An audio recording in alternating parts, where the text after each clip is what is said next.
Hello and welcome to the latest edition of the Health and Safety Matters podcast. My name's Mark Sennett. I'm the CEO of Western Business Media, which is the publisher of Health and Safety Matters. So thanks for joining us again today on this edition of the podcast. But as you know, the podcast isn't the only way that you can keep up to date with all the latest news, prosecutions, products and services in the health and safety sector. You just need to go to our website, which you can use a search engine and search for Health and Safety Matters, or go direct, hsmsearch.com. Now, before I go into a bit more about that, I'd like to thank once again the sponsor of the podcast, which is the Health and Safety event. So the Health and Safety event takes place on the 5th to 7th of April 2022 at the NEC in Birmingham. If you register for the event, you also get free access to the workplace event, the fire safety event and the security event. It's one registration, one ticket, gives you access to over 900 exhibitors and hundreds of hours of CPD content. Now, if you want to register for your free pass, you also get free parking at the NEC, and that is healthandsafetyevent.com, healthandsafetyevent.com, and we'll be running a theatre there, the Health and Safety Matters Knowledge Exchange at the Health and Safety event, which is, well, I would say it's fantastic because I'm putting on the content for it, but it's very different. It's panel sessions where there's no PowerPoint, not death by PowerPoint. You, the audience, really sets the agenda, and we've got 3 key themes from health and well-being on one day, legislation another, and PPE on another. So you can find out all the information about that on healthandsafetyevent.com, where you can register for your free ticket. So back to us quickly. As I said, please do go to our website where you can see our latest news, prosecutions, products and services. You can also look at our upcoming webinars by clicking on the webinars tab, or go and watch on demand the dozens and dozens of back archived webinars we've got there just by clicking on the webinars tab there. You can sign up to get copies of HSM for free. You can sign up to our twice a week e-newsletter that goes to 50-odd thousand of your industry colleagues. All of that completely free. So also, if you want to put any feedback to this podcast, please use hashtag HSM Podcast on social media. So we always start off with the news, and one of the biggest news stories for me of the year involves a lot of work for us is the shortlist for the Safety and Health Excellence Awards 2022 has been unveiled. So this is obviously an event that we run, and we've got 10 independent judges that deal with all of this and the winners. And yeah, the shortlist for all the categories have been announced. Now, we really hope many of you will come and join us on the 6th of April at the Vox at Resorts World in Birmingham. That's on site of the NEC. It runs on the middle night of the Health and Safety event. It's the biggest networking event in the sector. This year it's hosted by popular comedian Hugh Dennis, and it's a great night. We have a networking drink to start off with, great 3-course meal, which is a bit of a different menu this year. I won't spoil it for you, but I think you'll be pleasantly surprised. There's table wine on there and water, etc. Then we have magicians going around the tables and the networking drinks. Yes, Hugh Dennis does a comedy set. Then we get into the main event of the awards categories, where we announce the winners of our awards and the BSIF awards. And then as soon as that's over, we've got plenty of entertainment on. We've got band, a dance floor. We've got a selfie mirror where you can dress up and take team photos in there as well. We've got some great entertainment in terms of arcade games, bar, you name it, we've got it. It's a great networking do. It's a great way to bring people together. But also, the reason we launch it, it's meant to really recognise the fantastic work that you guys do, your teams do, your companies do, your supply chain, whoever, to keep people and property safe. It's, I think, I don't need to tell you guys, as a profession, too often the health and safety sector has been ridiculed for being health and safety. This really celebrates the important work that you do. And a huge thank you to our sponsors, 3M, Evotics, our headline sponsor, EcoOnline, NEBOSH, Havi, Lyrico, Mcarthur, Able Safety, the Health and Safety event, Shore City, MSA Safety, Safety Chair, Safety Knife Company, and Alcumus. So if you want to come and get tickets to the event, please do. Just go to she-awards.com. That's SHE-awards.com, and you can get your tickets now. And as I said, it takes place on the 6th of April, 2022. Now, on to the point of what I'm telling you. The shortlist has been announced. If you haven't seen it, where have you been? But I'm going to go through it with you. So Health and Safety Manager of the Year category is sponsored by Alcumus. The shortlist, and apologies if I butcher any pronunciations here. Bruce Ballage of Auto Windscreens, Richard Bowden of Northamptonshire Police, Neffin Cardwell of POBL Group, Sadie Jones for KPAT UK, Richard Houghton from the Environment Agency, Elliot Holden from EcoOnline Network Services, Chris Kelly from ADT Workplace, Rosie Newcomb from Forth, Caroline Smith from the VPS Group, and Chris Watcham from Mobile Mini UK. So the next category of the shortlist is for the Health and Safety Team of the Year, sponsored by NEBOSH, and we had a record amount of entries to this category. So we had over 150 entries full stop. So it was not a given you lot were making the shortlist across these awards. So thank you to all that entered, and congratulations obviously to all that made the shortlist. So for this category, Team of the Year, ADT Workplace, Aramark Limited, Central Power Services, Co-op, Flagship Services, Hunter Safety Group, Lyrico, MV Kelly Limited, Orbit Housing Group, RES, Slip Test Limited, and Warmwork Scotland.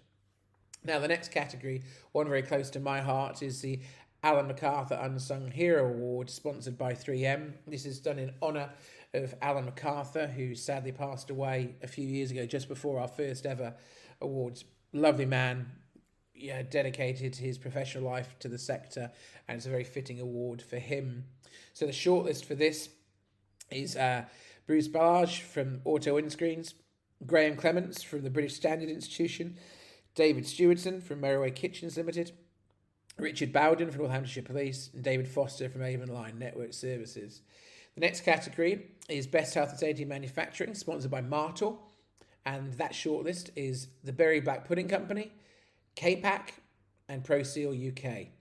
The Best Health and Safety Project category, sponsored by MSA Safety, is ADT Workplace, Autism Care UK, Dimensions, Hachiki Europe, Living Ambitions Limited, Invent, and Safety Chair International. So the next category, Rising Star Award, sponsored by Evotics, is Tanya Aspinall of Medicine's Discovery Catapult, Julie Blackburn from Northgate Lighting, Richard Bowden from Northamptonshire Police, he's definitely having a good run with entries, Elliot Holden from EcoOnline Network Services, Kieran Holland from Savoir Wellbeing Limited, Santhosh Kumar from POSHE Solutions, Emma Poulton from Addy Innovations, and Adriana Zrolin from ProSeal UK. The campaign of the year, sponsored by Safety Chair, the shortlist is Auto Windscreens, BAE Systems, John & Dixon, Dimensions, D Morgan PLC, EcoOnline, Key Safety Group, Northamptonshire Police, and Slip Safety Services. Last couple of categories, Best Health and Safety in Construction. The shortlist is Hunter Safety Group, Orbit, Envent, Tata Consulting Engineers Limited, and Safety Chair International. The Safer Logistics Award. The shortlist is Auto Windscreens, Co-op, ProSeal UK, and Sainsbury's. And the final category is the Woman of the Year Award. And the shortlist for this is Sen Azapadi from Salesforce, Katie Beck from BAE Systems Maritime Services, Claudia Calder from Cardinus, Julie Blackburn from Northgate Lighting, Crystal Danbury from Sainsbury's, Jane Downey from Travis Perkins, Fran Collinson from Aramark Limited, Louise Kelly from Birmingham Airport, Jane Lombardi from Orbit Group, Tina Mystery from ACO, Caroline Smith, the VPS Group, and Janet Wayne from Aqua Safety Showers. And that's a brand new category, the Women of the Year category, and there was a lot of entries to that. So I'm really, really pleased to see that as well. We really wanted to try and promote diversity in the health and safety sector, and it seems that's caught the imagination. There's a really, really strong shortlist there, and it was by no means given you were getting on that shortlist the amount of entries we had. So thank you again to everyone that entered. Huge congratulations to those that got shortlisted, and we really hope you and anybody listening to this can join us on the 6th of April, where we'll reveal the winners at the Black Tie dinner at the Vox in Resortsville. And all you need to do to get your tickets is go to she-awards.com, and it is a great night of entertainment and networking, but more importantly, it really gives recognition to the great work that all of you guys do. So, moving on to our next news story, and this is a story out from IOSH, and it's all about reducing work-related back pain. So, taking steps to reduce work-related back pain can help businesses lower costs and improve productivity. IOSH has given this advice on preventing MSDs. So, neck pain, back pain, tendinitis, osteoarthritis, most of our workforce has had them or could do, says IOSH. But do we know how much these common conditions, do we know enough about them, and including how badly they're impacting your business?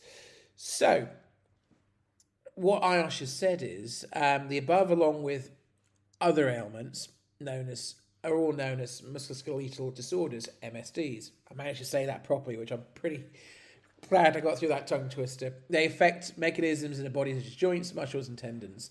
So they can be caused or made worse by work or the effects of the work environment, such as manual handling of heavy loads, unfavourable body postures, etc. So the emphasis is on can, and as these conditions are preventable, IOSH has said. So by preventing and managing MSDs in the workplace, organisations can lower costs, improve productivity, gain worker engagement, reduce staff turnover, improve morale, reduce absence rates, and more, say IOSH. So here are 7 key steps from IOSH, who's supporting the European Agency for Safety and Health at Work, which is EUOSHA, Lighten the Load campaign to help protect your workforce. So these are the 7 simple steps they're saying to help protect against MSDs. Risk assess is the first one. The health and safety favourite really is the best way to predict various factors that can lead to MSDs. Control the risks. MSDs can be prevented in the same way you control other risks. Take a break. Promote a healthy work-life balance and ensure that rest breaks are included. Create good ergonomics. Balance the requirements of the job and the capacity of the employee. Choose the best way to do a job. The way in which a worker can perform the task can affect MSDs. For example, when lifting a load, the centre of gravity should be close to the body, IOSH says. Try to prevent before you have to cure. That's a key thing here. Avoiding accidents and injuries in the workplace, which can cause MSDs, as well as injuries, should be front and centre of every organisation. Report it. It's important that an organisation has processes in place for workers to report MSD issues. The sooner they do, the easier it is for your organisation to prevent the issue and developing into something more serious. So, yeah, I mean, it's obviously timely because the Lighten the Load campaign is out from EUOSHA and it's very sensible, obvious advice there. But often in health and safety, it's the obvious advice that isn't always obvious that you actually need to take heed of. So it's one thing, in our workplace, we're always assessing people ergonomically. In fact, we've done webinars as well for all of you to enjoy. If you go to hsmsearch.com and go on the webinars tab, we did a really good ergonomics webinar with EcoOnline that I would encourage all of you to listen to. So yeah, you can absolutely learn more about this by going to the Lighten the Load campaign website, and the easiest way to do that is healthy-workplaces.eu. That will give you all the information that you could possibly want on that. But yeah, I thought I'd share that with you because I thought it was an interesting one. So here's something that we don't cover that often, actually, on the podcast. And I really want to take a little bit of a different angle than use this time. And this is industry acquisitions. So Alcumus has secured investment from Apax. So most of you will be familiar with Alcumus. Alcumus has announced that funds have been provided by Apax Partners Limited, which is a global private equity advisory firm, and has made an investment for the controlling stake in the company. So this is obviously exciting news for Alcumus. So headquartered in the UK with offices in North America and APAC, Alcumus was established in 1979, and if you're not familiar with it, it aims to help organisations create a safer and more sustainable workplace through its expertise in integrated products and services. So to do with Apax, which is obviously the private equity firm, they operate across 7 locations worldwide and raised $60 billion in aggregate funds since its inception 50 years ago. So this investment follows the stake sale of private equity investor Inflexion, who've been a strategic partner of Alcumus since 2015. The transaction represents the largest ever capital return and gain for Inflexion, followed in partnership with Alcumus. So this is interesting. I mean, it's not an out-and-out sale of the business; it's a sale of controlling stake. Anyone that knows how private equity works, this is what happens. A private equity firm will buy a stake, have a management team at Alcumus to grow the business, which they have done exponentially over the last few years, and then seek further and greater private equity funding to carry on the next level of investment. So during the period of time of Inflection's ownership, Alcumus has grown organically through 5 strategic acquisitions to become a global technology business. And it's got with operations across 3 continents, 750 employees and 45,000 customers, which include nearly 50% of the FTSE 100 index and many of the Fortune 500 companies. So this is big news for them. And Alan Franklin, who's been a guest of this podcast before, who's the CEO of Alcumus, said, "Our journey in Inflection has seen us transform from consultancy business to global leader in technology risk management solutions. APAC recognises the success we've achieved in the last 6 years and the growth potential ahead. With such respected and high-profile investors, we're excited to continue our ambitious growth journey and global strategic plans with unique combination of technology and people." So, actually, I wanted to share this because one, it's a big internal industry news story, but Alcumus's growth has been phenomenal. The health and safety sector as a whole is growing. For at the time when we're all hearing about the recession and the effects of the pandemic, and it's all doom and gloom. I know that the government has just released recently significant growth in the UK economy, which is good to see. But this is a good news story. This is a company that, despite a pandemic, has grown tremendously over 6 years and managed to attract even greater PE investment. So just want to send my congratulations over to Alan and his team. It seems like great news for them, and it's been fantastic seeing their growth over the recent years, and long may it continue. So, okay, the last news story of the day, and this is all to do with a survey highlighting the hidden dangers of hybrid working. So, EcoOnline has revealed the findings of its hybrid work study, which it conducted in 2021 in December. With us, in fact. They did it with us. We sent out the survey, and the reason I'm sharing it with you is many of you took part in it. So, they surveyed our database, basically, amongst their own, and 447 companies ended up taking part in this. And the study suggests that half of employers may need to reassess their health and safety provision for hybrid workers. Worryingly, the data reveals that only 1 in 2 firms, 52% to be precise, are providing safety training for staff based partly at home. Against the context of a shifting social attitude towards the workplace and a sharp increase in hybrid working, these figures highlight how businesses must act now to adequately protect workforces in a more fluid and remote office environment. So, however, while nearly 6 out of 10 firms are planning to carry out new risk assessments for their hybrid teams, this survey found there's a substantial minority of 43% who don't plan to do so. So, looking at how these assessments will be conducted, 1 in 2 will ask employees to fill out a risk assessment form, while 37% say they will continue to use their current approaches along with in-office assessments. A tiny minority, 4%, said health and safety professionals will send health and safety professionals to their colleagues' home for an in-person review, and 3% will conduct online video assessments with managers and a health and safety practitioner. There are also some gaps between the self-risk assess provision and subsequent training. As you'd expect, almost all the companies are asking about workplace ergonomics. That's 97% did in risk assessment, but only 14% plan to provide training in correct posture and workstation setup. So 29% of companies have already decided they're reducing their the office space provision, and 25% have this option on the table. So just under half are keeping office estate as it is. So that figure's quite interesting there. Of the 400 odd companies that took part in this, only half are intending to have the office space to be the same size and back to what it was pre-pandemic. So this is a live, ongoing issue, is EcoOnline's point here.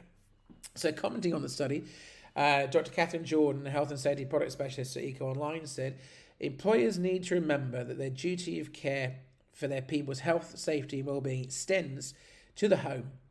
And that's obviously where part of their working hours are. Managing the blend of home and office working requires planning and communication. Risk assessment is an important precursor to any new working arrangement, but it's only one consideration in the successful management of worker safety, health and well-being. She went on to say, while the experience of the past 2 years has been seminal, it will only be partly prepare workers and organisations for the changes now underway. Those businesses most likely to thrive in a hybrid working future will have risk assess the implications of a hybrid work model and the sustainability of individuals' home for extended working periods, provided the right equipment and provided training in planned approach. Updated procedures and guidance to managing safety will also be important, as is the health and welfare of all in the new changing world of work. So, yeah, I mean, you can see the full results of this survey on our website. Simply go in our search box on there and say, survey highlights hidden dangers of hybrid working. You could probably type in dangers of hybrid working and it will come up quicker than that. Be easier for you to remember. But, yeah, there's some startling statistics there, some very, very worrying statistics. But it was really fascinating reading through the results of this survey. And I'm very grateful to all of you who actually took part in this survey, because I wanted to share it with you for a key part of saying, you took part of this, so you probably would quite like to know what the results were. So hopefully that gave you an overview. But do go on hsmsearch.com and have a look at that article. So before we get to our first guest for this episode of the podcast, I also want to remind you can come and join us face-to-face on the 15th of June 2022. We'll be holding the HSM Golf Networking Day, which is sponsored by Mcarthur and in partnership with the British Safety Industry Federation. It takes place at the Celtic Manor Resort, fantastic resort in Newport in Wales. And, for those of you that come and join us, you'll enjoy a morning starting off with bacon rolls, tea and coffee, but then we're going to go into some CPD seminars where you will get a CPD certificate for your attendance. And then there'll be a great networking lunch, and then we're off to play golf. Some of us very badly, I can assure you. And we will be taking the golf course for the Roman Road course over there. So, please come and join us. You've got a morning, 90 minutes of CPD seminars, great networking opportunity, and an even better networking opportunity on a fantastic top-class golf course. There'll be trophies for the winning team, trophy for closest to the pin, and closest longest drive. I will be in none of those categories. I will be attempting to play, and as I'm relatively new to playing golf, don't expect me to be lifting any trophies other than giving it to somebody else to celebrate their victory. But it takes place on the 15th of June, so please do come and join us. Tickets are going fast. You can get yours now on hsmgolf.com, hsmgolf.com. Get them while you can, is what I would say. So our guest on this edition of the HSM podcast is Theo Simon, and Theo works for 3M as an abrasives applications expert. And this interview with Theo is really interesting. We really talk about the dangers of hand-arm vibration, known as HAV. So I sat down with Theo earlier today, and here's what he had to say.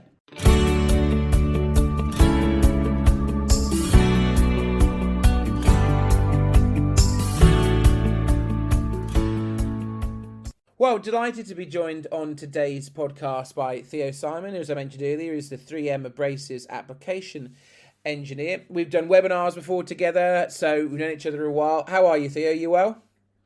I'm very well, thank you, Mark. Very well. Well, thank you for joining us today. I mean, I want to talk about a topic that we haven't done a whole lot of talking about on this podcast before, and that's about hand-arm vibration. Now, a lot of our listeners and readers of HSM are going to be familiar with what this is, but let's just aim at the people that aren't, Theo. So for those that don't know, what is hand-arm vibration?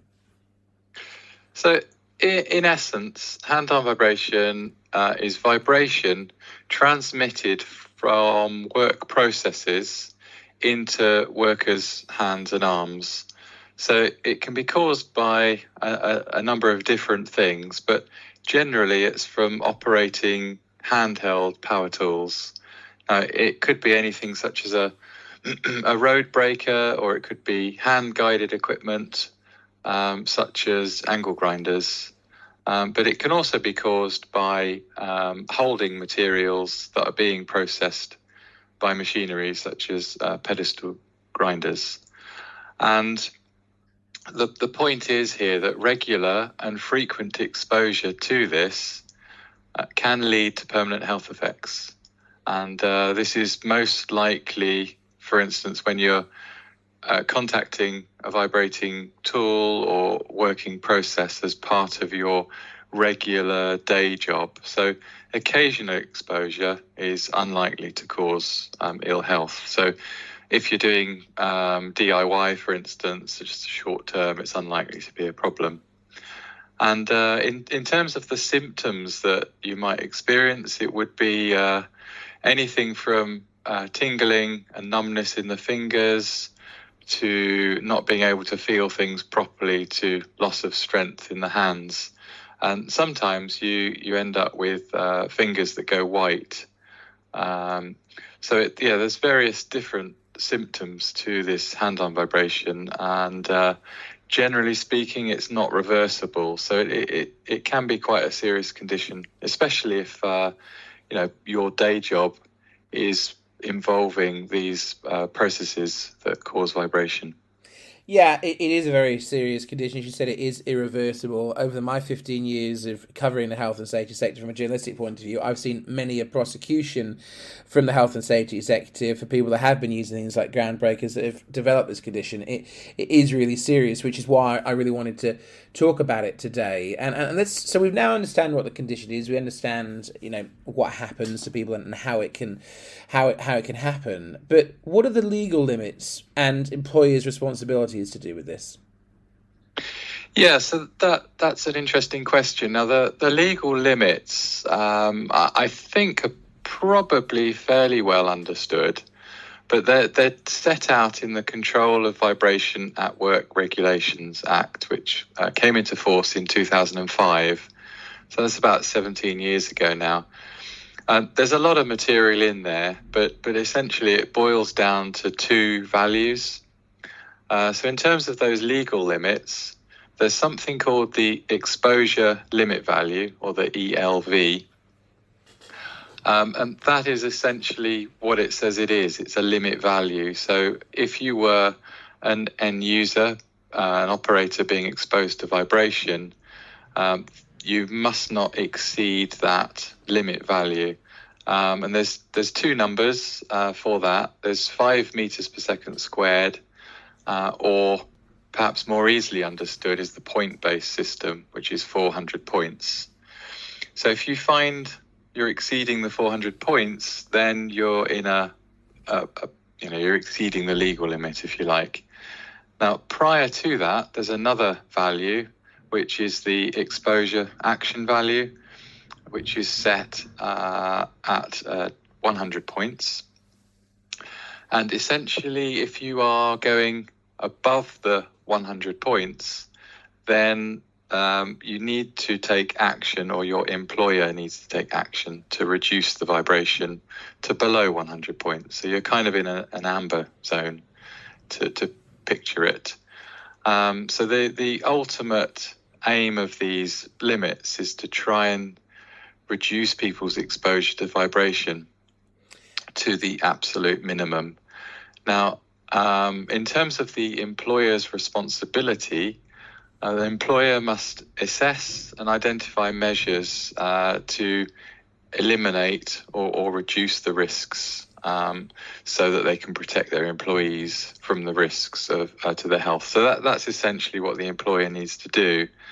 Now, actually putting that into practice is where the complexity comes into it. But if we speak just generally now, if you're in that zone above the limit value, then you can consider your risks are very high, and there should be a prioritized action plan to get it down to the amber zone, and potentially into the green, which is below the action value.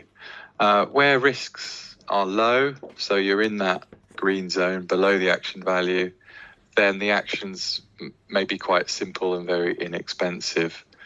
So yeah, it's it can be quite complex, as I say, how to actually reduce the vibration, but the legal limits and the responsibilities are fairly clear. And so, as we go on from this, what can be done to control the risks and minimise exposure, in your opinion, Theo? Okay, so in the first instance, you need to understand if you've actually got a problem. Now, that might sound stupid, but not everyone that's using vibratory equipment will have a problem. So first thing is to establish if you've got a problem, and then you can work from there. So there are a number of questions actually on the Health and Safety Executive website. In fact, I think there's 4. And one such question is, do employees use Rotary or other action tools for more than 1 hour a day? So you could consider, if you were using an angle grinder, let's say, for more than an hour every day, then you may have an issue that's worth looking at. So as I say, first thing is to understand whether you've got a problem. And then the second issue is to try and establish a method to minimize the exposure. So it's essentially to make sure that people aren't suffering damage to their health. So essentially what you're trying to do is control those risks. So once you've done all that and you've established there's an issue, step 1 is really carry out a risk assessment. And that is best practice. And then within that risk assessment, you assess who's at risk and how much they're at risk by. And that's sort of that high, medium and low values that I was alluding to in the previous question. So Theo, I know this is something I'm sure 3M can help with, but before we get to that part, in your opinion, how can choosing the right equipment and abrasive consumable help mitigate risks? Yeah, so in terms of that, if we consider the hierarchy of control, that essentially starts off with elimination, and that really is always the best policy to mitigate hand-arm vibration. But we must understand that that's not always possible, and it can involve significant investment, maybe in automation or other very costly equipment. So we just should think about other measures as well, and they don't always need to be costly and wide-ranging. So, and I think this is not so well understood, is the part that the machine and the consumable, i.e. the abrasive play. And I can tell you it can be quite a huge difference that you can make. And not all equipment and abrasives are the same, and buying on price, as we probably all know, doesn't necessarily offer the best solution. And when you do look through distributors' websites, the price is the thing that kind of stands out, and sometimes there's not enough information actually to make a selection. But I can tell you that it is worth looking at the equipment and looking at consumables with a bit more detail, and that might mean ringing a distributor and asking for the manufacturer to come and give you a visit, an introduction to their technology, because some quite significant mitigations can be made by just considering the equipment and the abrasive. So the next question for you, Theo, is what impact does choosing the right abrasive have on safety with productivity?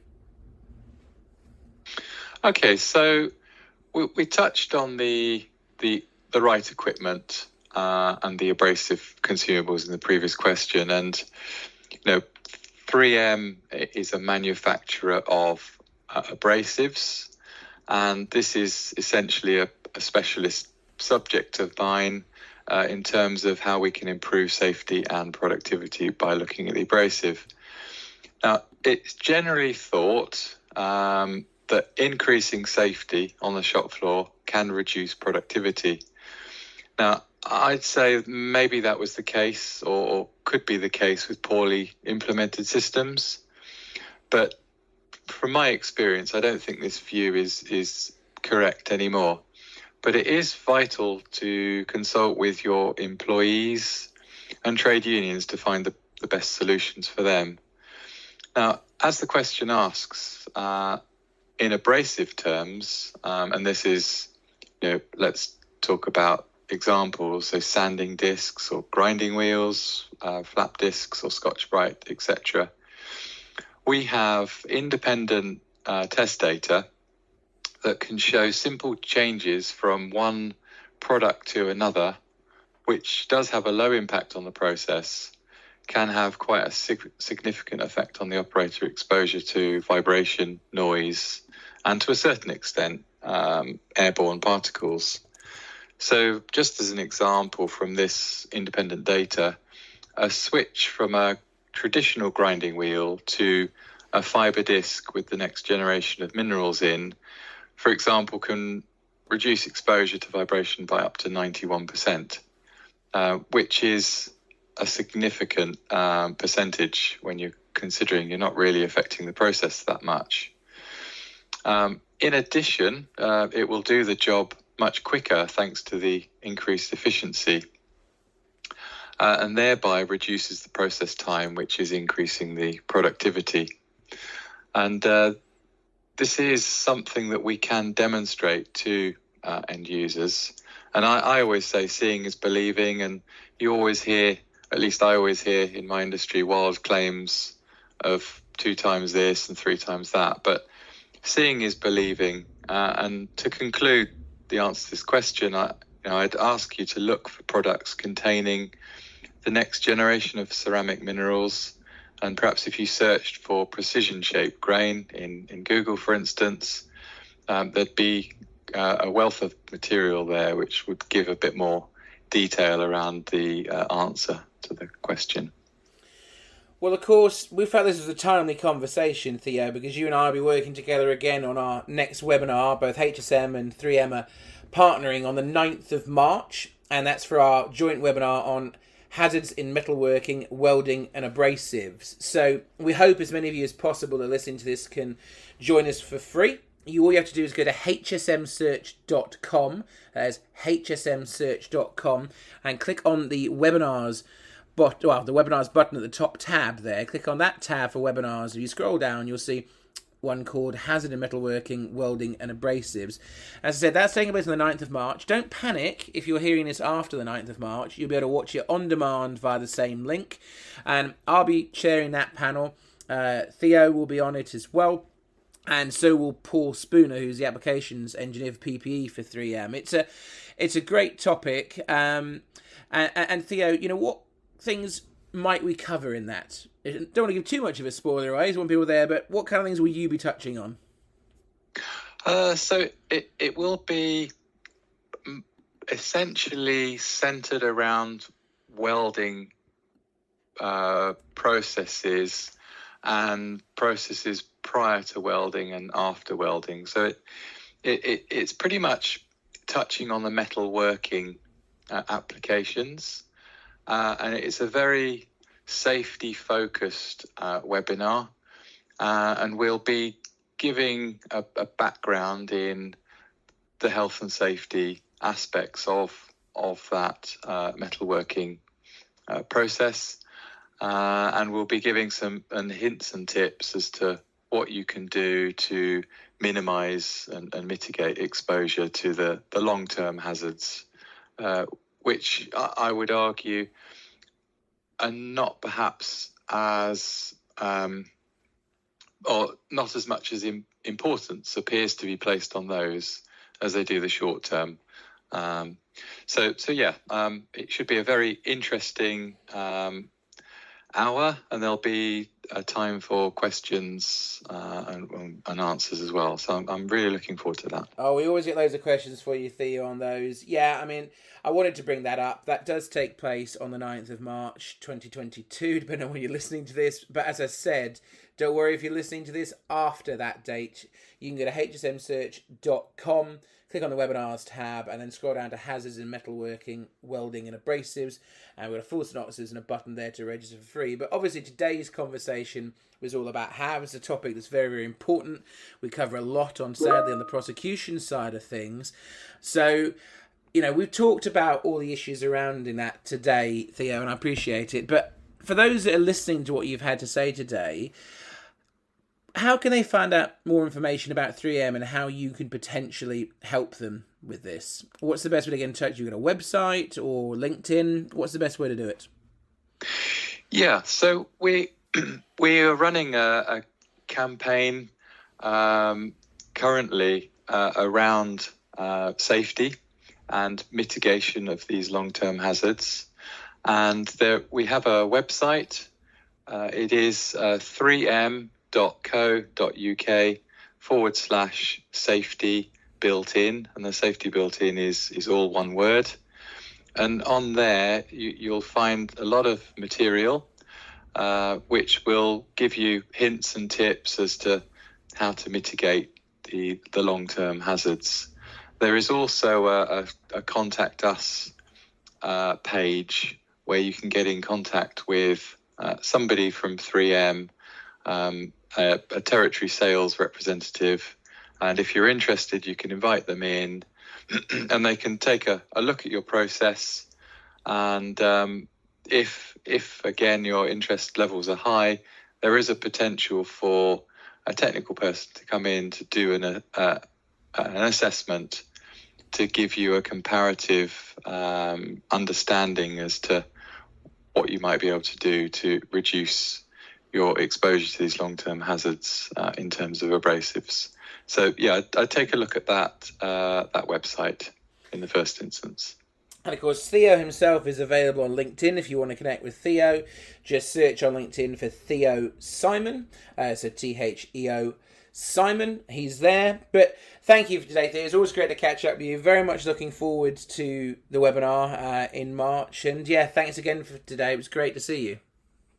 Okay, thank you for the time, Mark. It was a pleasure chatting to you.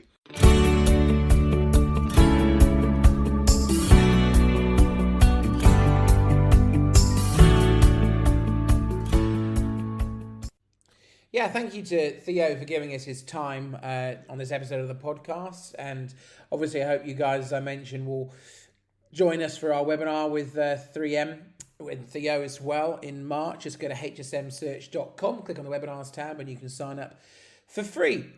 So, yeah, that's all we've got time for in this edition of the Health and Safety Matters podcast. I'd like to thank our sponsor, of course, which is the Health and Safety event. As I mentioned at the start of today's podcast, you can sign up for free to attend the Health and Safety event from the 5th to 7th of April 2022 at the NEC in Birmingham. If you register up, you also get free access to the workplace event, the fire safety event, and the security event. All you need to do is go to healthandsafetyevent.com and you can get your free pass. As I also mentioned, I really hope you guys will join us at Celtic Manor for the HSM Golf Networking Day, which takes place on the 15th of June at Celtic Manor Resort, which is in Newport. As I said, 15th of June is sponsored by Mcarthur and being done in partnership with the British Safety Industry Federation. We've got a morning of CPD, a lot of networking, and then straight into a fantastic afternoon of golf. You can get your tickets and they're going fast at hsmgolf.com. hsmgolf.com is the place to go for that. But as I said at the start of the podcast, you don't just need to wait for this podcast to get your latest for the health and safety news and prosecutions and services, etc.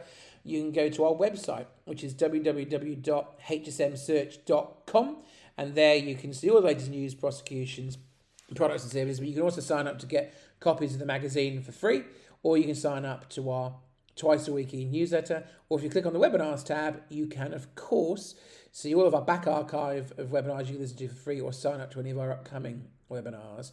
In the meantime, if you've got any feedback on the podcast, we'd love to hear it.